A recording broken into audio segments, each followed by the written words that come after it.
ওড়িশা বিৰতিৰ পাছত আৰু বিৰতিৰ পিছত আপোনাক পোনপটীয়াকৈ লৈ গৈছো মন্ত্ৰী চন্দ্ৰমোহন পাটোৱাৰীয়ে আহ্বান জনোৱা সংবাদমেলৰ মাজত। চৰকাৰে 3খন মানে মেগা ফাৰ্মাচিউটিকেল পাৰ্ক কৰিব ফৰ বাল্ক প্ৰডাকশ্যন, যাতে ৰ মেটেৰিয়েলবিলাক আমাৰ ইয়াতে উৎপাদন হয়। আমাৰ যিমান মেডিচিন ফেক্টৰী আছে চাইনাৰ পৰা ইম্পৰ্ট কৰা নকৰি অসমৰ পৰা যাতে তেওঁলোকে মানে কৰিব পাৰে। গতিকে অসম নহয় ভাৰতবৰ্ষতে যাতে তেওঁলোকে এই ফাৰ্মা পাৰ্কৰ পৰা এই মেগা ফাৰ্মা পাৰ্কৰ পৰা যাতে ল'ব পাৰে ৰ মেটেৰিয়েল, তাৰ কাৰণে ভাৰত চৰকাৰে সিদ্ধান্ত লৈছে যে 3খন মেগা তেনেকুৱা ধৰণৰ ফাৰ্মা পাৰ্ক কৰিব for bulk production of raw material. গতিকে আমি ইতিমধ্যে এই ক্ষেত্ৰতো আমি এটা কথা আমি অনুৰোধ কৰিছোঁ আমাৰ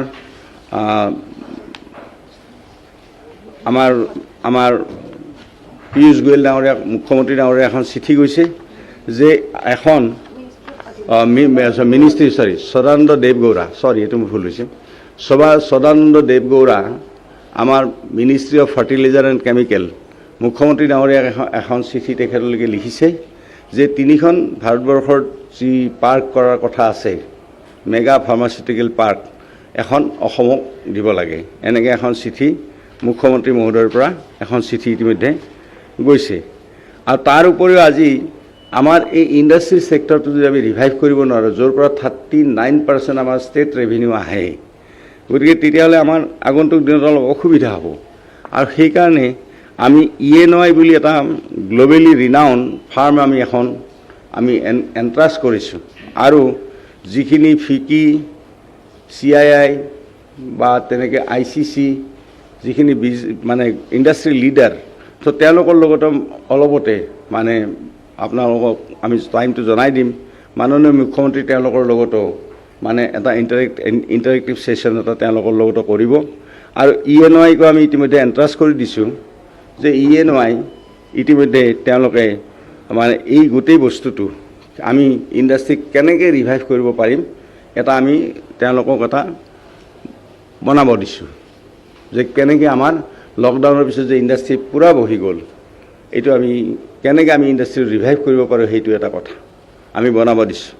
তাৰ উপৰি আমাৰ এটা কথা আগতে মই আপোনালোকৰ লগত শ্বেয়াৰ কৰিছিলোঁ, আপোনালোকৰ মনত আছে নিশ্চয়, যে আজি আমাৰ হাতত 65,000 crore আছে। আজিৰ দিনটোত 65,000 crore ইনভেষ্টমেণ্ট আমাৰ হাতত আছে আজিৰ দিনটোত, এজ অন টুডে 65,000 crore। তো প্ৰথম পৰ্যায়ত আমাৰ 65,000টো আমি কাম কৰিব নোৱাৰিলোঁ, অসমত আন্দোলন চলিছিল। তাৰ পৰৱৰ্তী পৰ্যায়ত আকৌ ভগৱানে ক'ভিড দি দিলে, গতিকে এই 65,000ৰ কাম এতিয়া কৰিব পৰা নাই, আৰম্ভ কৰা নাই, কাৰণ বাহিৰৰ পৰা কোম্পানীবিলাক আহিব পৰা নাই। তাৰ উপৰিও মই আপোনালোকক কৈছিলোঁ যে হাংগেৰী আৰু আমাৰ দুখন কাণ্ট্ৰিৰ পৰা দুটা ডাঙৰ মেগা ইণ্ডাষ্ট্ৰী ইয়াতে আহি তেওঁলোকে চব ঠিক ঠাক কৰিছিল, তেওঁলোকে এতিয়া আহিব নোৱাৰা হৈ গ'ল। ঠিক লকডাউনৰ এসপ্তাহ আগত তেওঁলোকে আহি কথা পাতি গৈছে আমাৰ লগত, তাৰপিছতে লকডাউন হৈ গ'ল। ঠিক তেনেকৈ জাৰ্মানৰ টিমো আহি পেলাই ইয়াত ভিজিট কৰিলে, কাৰণ জাৰ্মান আজিৰ দিনটোত পৃথিৱীত হ'ল জাৰ্মান ইণ্ডাষ্ট্ৰী 4.0, তাৰমানে তেওঁলোকে হ'ল industry leader in the world. Actually German 4.0, সেইকাৰণে এইটো ইণ্ডাষ্ট্ৰীৰ ভাষাত কয় 4.0 ইণ্ডাষ্ট্ৰী। গতিকে জাৰ্মানৰ টিমো আমাৰ ইয়াতে ভিজিট কৰিছে, বহুত কোম্পানী তেওঁলোকো আহিছিল। গতিকে আমাৰ এই লকডাউনৰ কাৰণে আমাৰ এইখিনি অসুবিধা আমাৰ আহি গ'ল। গতিকে এই ক্ষেত্ৰত আমি ENYক আমি কৈছোঁ যে তোমালোকে এইটো কেনেধৰণে আমি আগবঢ়াই লৈ যাব পাৰোঁ, এইটো এটা আমাক দিব লাগে, কাৰণ তেওঁলোকে হ'ল গ্ল'বেল অৰ্গেনাইজেশ্যন। আৰু তাৰ উপৰিও আপোনালোকে ইতিমধ্যে জানে যে আমাৰ যিটো ষ্টাৰ্টআপ আছে, আছাম ষ্টাৰ্টআপ, মানে এতিয়া ক'ভিড চলি আছে, নহ'লে মই এদিন আপোনালোক আটাইকেইজনক মই অনুৰোধ কৰিলোহেঁতেন তাত যোৱাৰ কাৰণে। আমাৰ ষ্টাৰ্টআপত এতিয়া আমি খুব ভাল কাম হৈ আছে আমবাৰীত। আমি কেলকাতা IMMৰ লগত এইটো আমি টাই আপ কৰা, আমি মানে তেওঁলোকক পাৰ্টনাৰ হিচাপে লৈছোঁ। আৰু আপোনালোকে আচৰিত মানিব যে আমাৰ অসমীয়া ল'ৰা ছোৱালীৰ ইমান টেলেণ্ট, আচৰিত টেলেণ্ট অসমীয়া ল'ৰা ছোৱালীৰ। গোটেই গ্ল'বেলি যদি আমি চাওঁ যে ষ্টাৰ্টআপ গ্ল'বেলি যিটো ছাকচেছ ৰেট সেই 2%, গ্ল'বেলি 2% ছাকচেছ ৰেট। আৰু আমি যদি ইণ্ডিয়াৰ পাৰ্চপেক্টিভত চাওঁ তো তেতিয়াহ'লে 5% হ'ল ছাকচেছ ৰেট। কিন্তু আমাৰ অসমৰ ষ্টাৰ্টআপ, আৰু আই চেলিউট অসমৰ ল'ৰা ছোৱালীক নতুন প্ৰজন্মক মই চেলিউট দিছোঁ তেওঁলোকক যে আমাৰ ল'ৰা ছোৱালীবিলাক কোনোবা ডুবাইৰ পৰা আহিছে, কোনোবা কানাডাৰ পৰা আহিছে, যিয়ে কাম কৰি আছিল তাত, অসমৰ যিবিলাক ল'ৰা ছোৱালী তাত কাম কৰিছে, আপোনালোকে শুনি সুখ পাব। আমাৰ ল'ৰা ছোৱালী ইমান ভাল, ইমান টেলেণ্ট আছে অসমৰ ল'ৰা ছোৱালীৰ, যে আমাৰ ইয়াৰে ছাকচেছ ৰেট হ'ল 50%। আমি 50টা আমি ষ্টাৰ্টআপ এলাউ কৰিছিলোঁ, তাৰে 25টা ছাকচেছ হৈছে, আৰু 25টাৰ ভিতৰত তেওঁলোকে ইতিমধ্যে 11 কোটি টকাকৈ তেওঁলোকে ইনকাম কৰিছে 6 মাহৰ ভিতৰত, আৰু এমপ্লয়মেণ্ট দিছে প্ৰায় 1700 কিমানজন মানুহক তেওঁলোকে এমপ্লয়মেণ্ট দিছে। এতিয়া আমি সেইকাৰণে ষ্টাৰ্টআপটো আমি ডেভেলপ কৰাৰ কাৰণে, এই ষ্টাৰ্টআপটো আমি ডেভেলপ কৰাৰ কাৰণে আমি তেওঁলোকক 50 লাখ টকাকৈ আমি আকৌ ফাৰ্ডাৰ ডেভেলপমেণ্টৰ কাৰণে আমি 50 লাখ টকাকৈ আমি তেওঁলোকক দিম। আৰু তাৰ উপৰিও এতিয়া আপোনালোকে শুনি সুখ পাব যে ষ্টাৰ্টআপত গোটেই পৃথিৱীৰ লিডাৰ হ'ল টাই, ছেন ফ্ৰান্সিস্কো। গতিকে ছেন ফ্ৰান্সিস্কো টাইত মই নিজে গৈছিলোঁ, আৰু মই তেতিয়া তেওঁলোকৰ লগত কথা পাতিছিলোঁ। প্ৰায় 55 মিনিট কথা পতাৰ পিছত তেওঁলোকে কৈছে ন, আমি তোমালোকৰ লগত পাৰ্টনাৰ হ'ব নোৱাৰোঁ। তো 2017 চনত সেই কথাটো মনত দুখ এটা লৈ মই ঘূৰি আহিছিলোঁ যদিও মই এৰা নাছিলোঁ। তেতিয়া 2017 চনৰ পৰা লাগি লাগি লাগি লাগি ষ্টাৰ্টআপ হাবটো কৰিলোঁ, আৰু ষ্টাৰ্টআপ হাবটো আমি কৰি আমি তেওঁলোকৰ লগত এই টাচত আছিলোঁ। গতিকে আপোনালোকে আজি লকডাউন হৈ গ'ল কাৰণে আমি নোৱাৰিলোঁ, আমাৰ টাইম ফিক্স হৈ গৈছিল যে আমাৰ ষ্টাৰ্টআপৰ ক্ষেত্ৰত টাই যিটো গ্ল'বেল লিডাৰ অফ ষ্টাৰ্টআপ, গতিকে তেওঁলোকৰ লগত আমাৰ MOU চাইন হোৱা তাৰিখ ফিক্স হৈ গৈছিল মুখ্যমন্ত্ৰী ডাঙৰীয়াৰ সন্মুখত, কিন্তু লকডাউন হৈ যোৱাৰ কাৰণে আমি নোৱাৰিলোঁ। কিন্তু আমি লকডাউন শেষ হ'লে আমি তাইৰ লগতো আমি MOU চাইন কৰা আমাৰ ইণ্ডিয়া চেপ্টাৰৰ লগত আমাৰ ইতিমধ্যে চব ঠিক ঠাক হৈ আছে।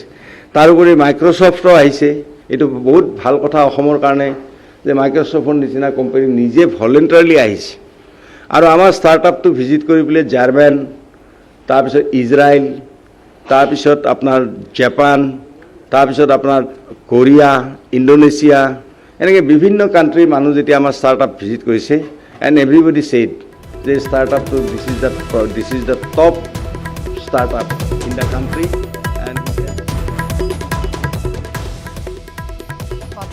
সংবাদ মেলৰ পোনপটীয়া সম্প্ৰচাৰ।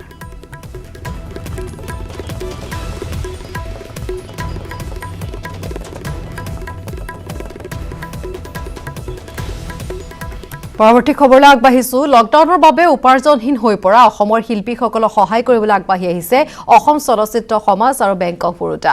নগাঁৱৰ খগেন মহন্ত প্ৰেক্ষাগৃহত অভিনেতা যতীন বৰা, বিশিষ্ট ছবি পৰিচালক ডক্টৰ পাৰ্থজিৎ বৰুৱা, মানস বৰুৱা, কণ্ঠশিল্পী কৃষ্ণমণি নাথৰ লগতে বহু শিল্পীৰ উপস্থিতিত 80গৰাকী শিল্পীক প্ৰদান কৰা হয় সাহায্য।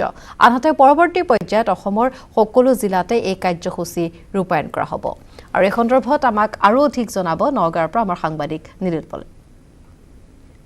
হয়, বেংক অফ বৰোদা আৰু অসম চলচ্চিত্ৰ সমাজৰ উদ্যোগত ইতিমধ্যে যি অসমৰ শিল্পীসকলক বৰ্তমান আজি নগাঁৱৰ খগেন মহন্ত প্ৰেক্ষাগৃহত বৰ্তমান যি সাহায্য প্ৰদান কৰা হৈছে, তাৰ কথা ক'ব লাগিব যে যিহেতু দেখিবলৈ পোৱা গৈছে যে বৰ্তমান সময়ত যি ধৰণে বৰ্তমান এক লকডাউনৰ বাবে যি চিনেমাই হওক বা চলচ্চিত্ৰ উদ্যোগীয়ে হওক বা বিভিন্ন শিল্পীসকল বৰ্তমান বিপদত পৰিছে। আৰু মই দেখুৱাইছোঁ বৰ্তমান যতীন বৰা উপস্থিত আছে ইয়াত, অভিনেতা যতীন বৰা আছে, কৃষ্ণমণি নাথ আছে বিশিষ্ট শিল্পী, পাৰ্থজিৎ বৰুৱা আছে বিশিষ্ট পৰিচালক, ছবি পৰিচালক, আৰু তেওঁলোকে বৰ্তমান ইয়াত শিল্পীসকলক সাহায্য প্ৰদান কৰিছে। আৰু যতীন বৰা আছে, মই যিটো সময়ত আচলতে আমি চলচ্চিত্ৰ এইটো এখন দিলোঁ নেকি, চলচ্চিত্ৰ আমাৰ অসম চলচ্চিত্ৰ শিল্পী সমাজ আৰু FFৰ উদ্যোগত আৰু আজি নগাঁও শাখাৰ চলচ্চিত্ৰ সমাজৰ নগাঁও শাখা আৰু বেংক অফ বৰোদাৰ সহযোগত ইয়াত আমি নগাঁৱৰ নিধি শিল্পীসকলক আমি অলপ হ'লেও কিবা এটা আৰ্থিক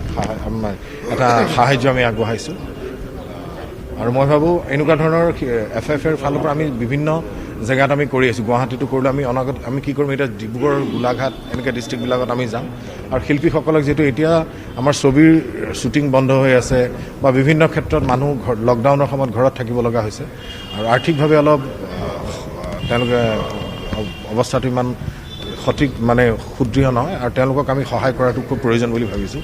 যিহেতু শিল্পীসকলে ইজনে সিজনৰ হাতত ধৰি আমি আগবাঢ়ি যাব লাগিব, আৰু অনাগত দিনত এনেকুৱা ধৰণৰ প্ৰচেষ্টাৰে আমি শিল্পীসকলক আমি সামান্য হ'লেও এনেকুৱা ধৰণৰ সাহায্য দি অনুপ্ৰেৰণা যোগায়। আপোনালোকৰ যি বৰ্তমান দেখিবলৈ পোৱা গৈছে যে শিল্পীসকল বিপদত পৰিছে, কেৱল মাত্ৰ অসমতে নহয় সমগ্ৰ ভাৰততে একে অৱস্থা, সমগ্ৰ বিশ্বতে একে অৱস্থা, কিন্তু ছবি গৃহসমূহো বৰ্তমান দেখিবলৈ পোৱা গৈছে যে নতুন ছবি ৰিলিজ নোহোৱাৰ কাৰণে বৰ্তমান ছবি গৃহসমূহৰ নাই, এতিয়াতো লকডাউনৰ সময়ত যথেষ্ট এইটো আপোনালোকে নিজে প্ৰত্যক্ষ কৰিছে।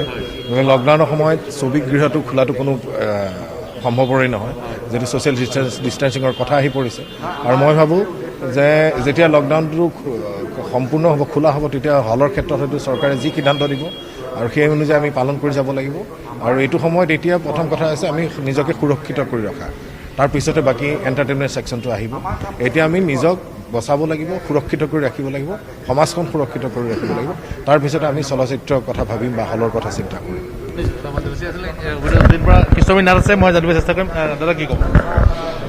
এয়া অসম চলচ্চিত্ৰ সমাজ আৰু বেংক অৱ বৰোদাৰ তৰফৰ পৰা এয়া যৎসামান্য শিল্পীসকলৰ কাৰণে সহায়ৰ হাত আগবঢ়াবলৈ আগবঢ়া হৈছে। আৰু যেনেকৈ ইজনে সিজনক হাতত হাত ধৰি আগবঢ়াৰ দৰে এই কামখিনি আমি আগবঢ়াইছোঁ। আৰু বিশেষকৈ চলচ্চিত্ৰৰ শিল্পীসকল বা সংগীতৰ শিল্পীসকল, নাটকৰ কৰ্মীসকল, হয়, গোটেই মানুহখিনি এতিয়া অচলা অৱস্থাত পৰিণত হৈছে, যিসকলে কেৱল শ্বুটিঙৰ জৰিয়তে বা নাটকৰ জৰিয়তে বা সাংস্কৃতিক অনুষ্ঠানসমূহত বাদ্যযন্ত্ৰ সংগত কৰি পেলাই বা গীত গাই তেওঁলোকে জীৱন নিৰ্বাহ কৰিছিল। তেওঁলোকৰ সাময়িক সকাহৰ বাবে এয়া আচলতে শিল্পীসকলৰ শিল্পীলৈ এটা হাত, শিল্পীলৈ শিল্পীৰ হাত আগবঢ়াইছে। সেইটো অনাগত দিনত উজনি অসম, নামনি অসম বুলি কথা নাই, সকলোতে। আৰু এয়া নগাঁৱৰ পৰিৱেশ আমাক নিৰূপণে দেখুৱালে আৰু কিদৰে সহায় সহযোগিতা আগবঢ়োৱা হৈছে, যিহেতু ছবি উদ্যোগৰ সৈতে জড়িত